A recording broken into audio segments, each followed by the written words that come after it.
In 2026, Tesla does not win robotaxis by being first. It wins by following one rule no one else can follow. This rule is not about technology. It is not about regulation. It is not about public approval. It is about economics under scale. Most people think robotaxis fail or succeed based on autonomy. That is wrong. Autonomy is necessary. But it is not decisive. The decisive factor is whether a robotaxi network can obey one brutal rule. Every mile must get cheaper the more the system grows. Not slightly cheaper. Not temporarily cheaper, structurally cheaper. If a system gets cheaper with scale, it dominates. If it gets more expensive, it dies. In 2026.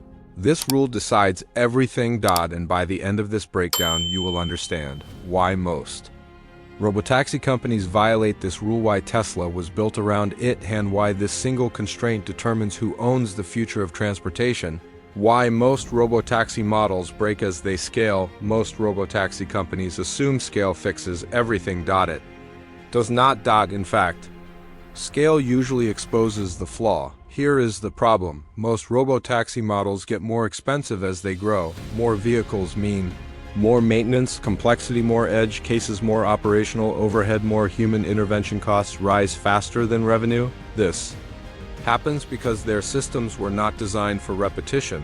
They were designed for demonstration, prototype vehicles. Geofence routes, manual supervision layers, remote operators stepping in constantly. At small scale, this looks manageable. At large scale, it becomes impossible. Every added vehicle multiplies. Support staff monitoring, cost failure points. That violates the one rule. Cost per mile increases, not decreases. Once that happens, pricing flexibility disappears. Subsidies grow. Losses compound. Investors exit. This is why so many robotaxi pilots stall after flashy launches. They are not failing autonomy. They are failing economics under scale. Tesla understood this early. That is why it designed everything around the opposite assumption. The rule Tesla built everything around. Tesla built its robotaxi strategy around one uncompromising rule. Every layer must get cheaper with scale, not just software, not just hardware. Everything. Vehicles, compute, energy, maintenance, operations. This is where Tesla separates itself. Most companies treat autonomy as a software problem layered on top of expensive vehicles. Tesla treats autonomy as a cost compression engine. As autonomy improves, human intervention disappears, utilization increases, idle time collapses. That alone drops cost per mile. But Tesla went further. As fleet size grows, vehicle manufacturing cost drops, battery cost drops, energy cost drops through load optimization, maintenance cost drops through predictive servicing.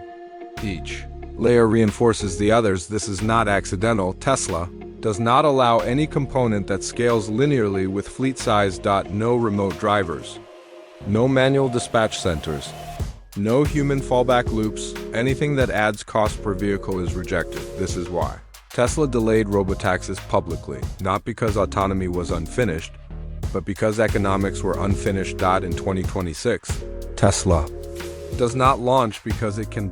It launches because the rule finally holds. Every added mile makes the next mile cheaper. The fatal mistake of putting humans back into the loop.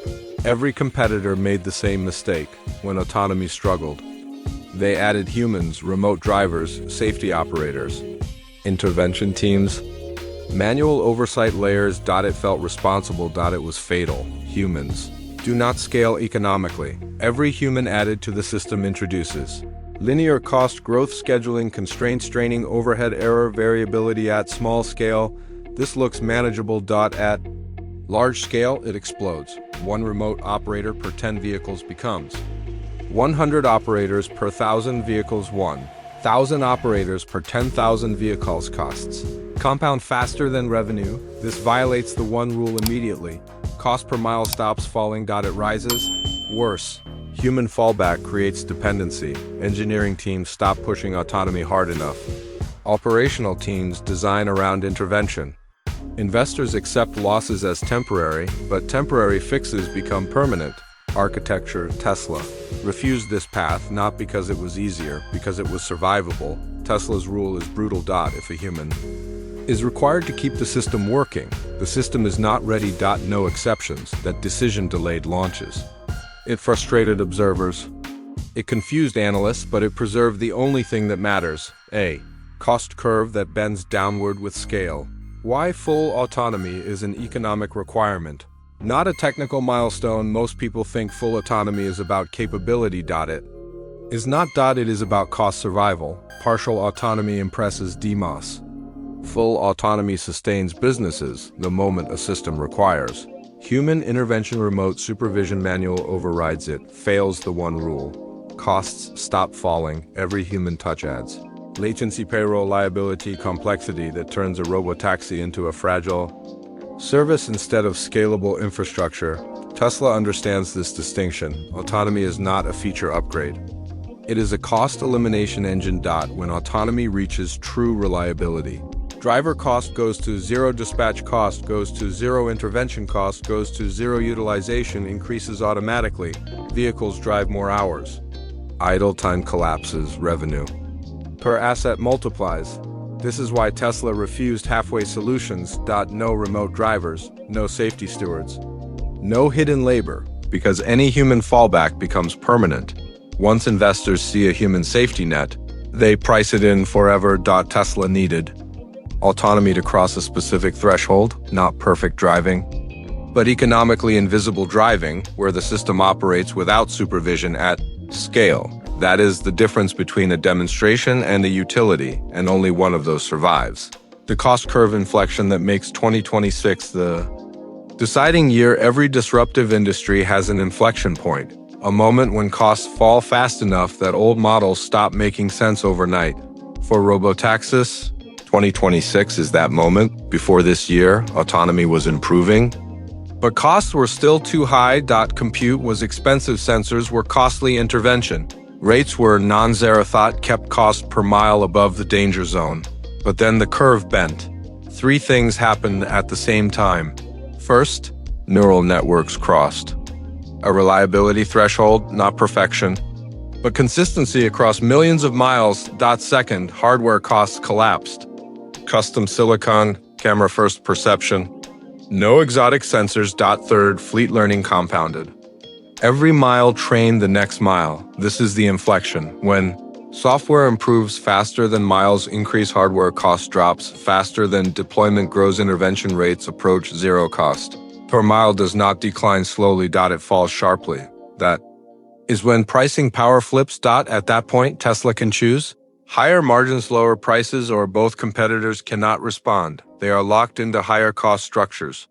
Human oversight, expensive vehicles, fragmented fleets. Once Tesla crosses this point, the market stops being competitive. It becomes arithmetic. And arithmetic does not negotiate.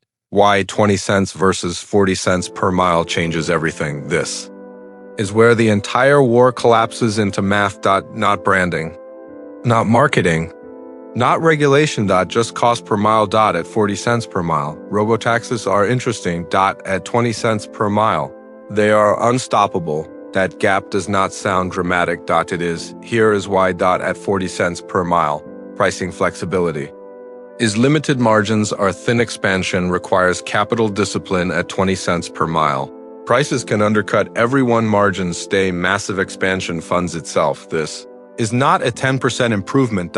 It is a structural break. If Tesla operates at 20 cents per mile while competitors sit near 40, Tesla can charge 30 cents and still print money. Competitors cannot drop below cost. Demand shifts instantly. Consumers do not debate ideology, they follow price. Cities do not debate philosophy. They follow efficiency. At 30 cents per mile, owning a car stops making sense. A ride-hailing becomes default. Utilization explodes. That feeds back into the system. More rides, more data, lower costs, even cheaper miles. This is the flywheel. 40 cents per mile is survival mode. 20 cents per mile is domination. That spread determines who controls urban transport, who captures trillions in lifetime revenue, who becomes infrastructure. Everything else is noise. Why once prices drop, there is no way back to car ownership. When transportation crosses a certain price threshold, behavior changes permanently. Not gradually, Not emotionally. Instantly. At 30 cents per mile. Car ownership becomes a liability. Here is the math people eventually confront. A privately owned vehicle sits idle more than 90% of the time, requires insurance whether you drive or not, requires maintenance whether you use it or not, loses value every single dia. Robotaxi charges only when you move, requires no upkeep, requires no parking, requires no attention when rides cost less than ownership. Habits break, not because people love technology, because humans respond to friction. At 30 cents per mile. Commuting is cheaper than fuel. Errands cost less than depreciation. Long trips cost less than insurance. The car stops feeling like freedom.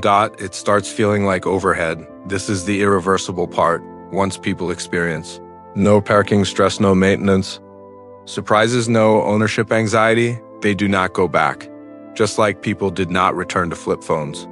Just like streaming replaced physical media, ownership becomes optional. Then unnecessary. Then irrational. This is why pricing matters more than autonomy. The moment cost per mile drops low enough, behavior locks in, and once behavior locks in, markets do not reverse, they disappear. The trillion-dollar shift no one is pricing in yet. Most people think robotaxis replace Uber. That is a misunderstanding. Robotaxis replace personal balance sheets. When transportation drops to 20 or 30 cents per mile, an entirely new shift begins. Households stop allocating capital to vehicles. No down payments, no financing, no insurance bundles, no repair buffers. That money does not disappear. It moves, and when it moves at scale, it reshapes the economy. Across the United States alone, trillions are locked inside depreciating vehicles. Monthly budgets are anchored to car payments. Credit markets depend on auto loans. When ownership fades, the capital is released. Retirement accounts grow faster. Housing affordability improves.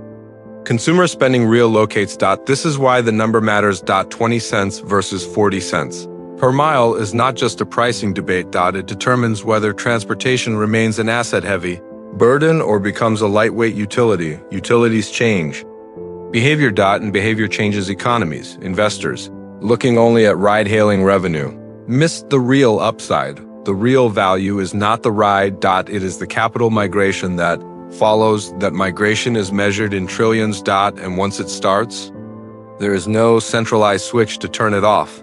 Why? Regulation will follow economics, not the other way around. Most people think regulation decides when robotaxis win. That is backwards. Economics decides first.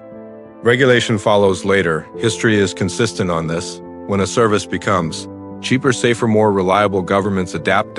Not because they want to, because voters demand it. At 40 cents per mile, robotaxis look optional. At 20 cents per mile, they look essential. Cities start asking different questions. Not, is this technology ready? But why are citizens paying more for worse outcomes? Lower accident rates change insurance math. Lower congestion changes infrastructure planning.